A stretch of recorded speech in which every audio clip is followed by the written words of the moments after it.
in intelligence and in counter-espionage, ultimately, there are no rules of the game.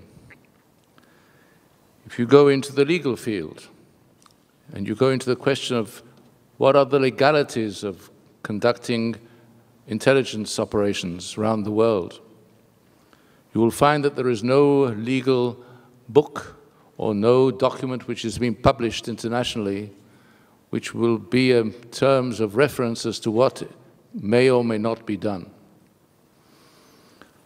There are voluminous books about the war on the sea, how to conduct wars on the seas, what cannons you could use, what caliber the cannons should be, what happens when a ship capsizes and things like that.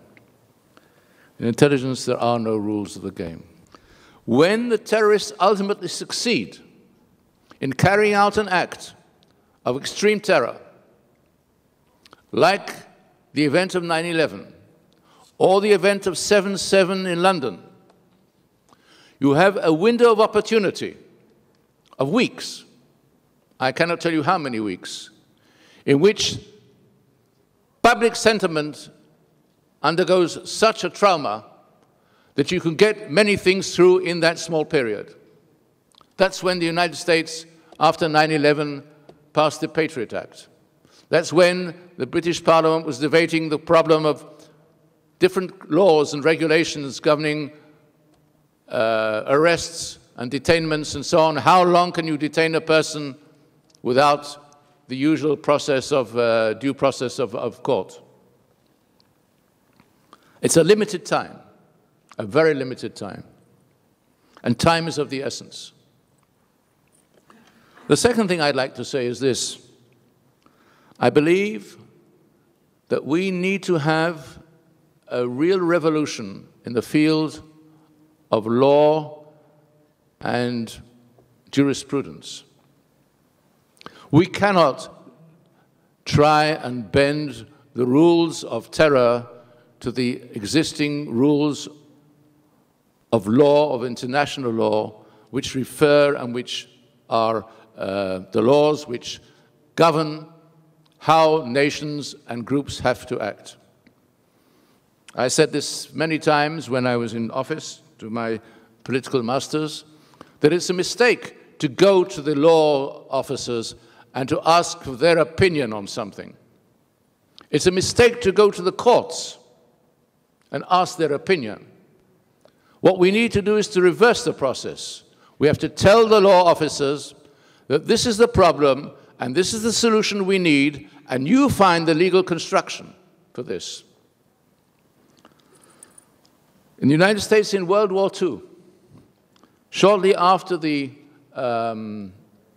event of Pearl Harbor, the United States rounded up hundreds of thousands of United States citizens of Japanese origin and interned them for a very long period of time.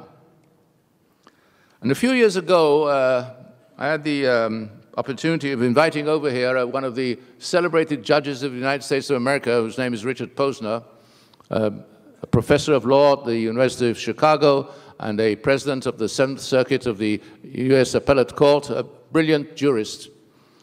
And he, in a public statement, said, in situations like this, what we do is we don't go to the courts. We do what is necessary. And after the war, when it's all over, we need to apologize to somebody, we apologize. And I believe that it needs this kind of a change of mind. We have a saying in our language, you have to change the diskette in your head, and you have to think differently. And if we will think differently, we'll have a chance to protect our sources, to protect our methods, to protect the country, to protect the nations. It'll take time, because ultimately, I think there's something healthy about living on this earth. And ultimately, we will find the ways of protecting ourselves in this situation we were in today.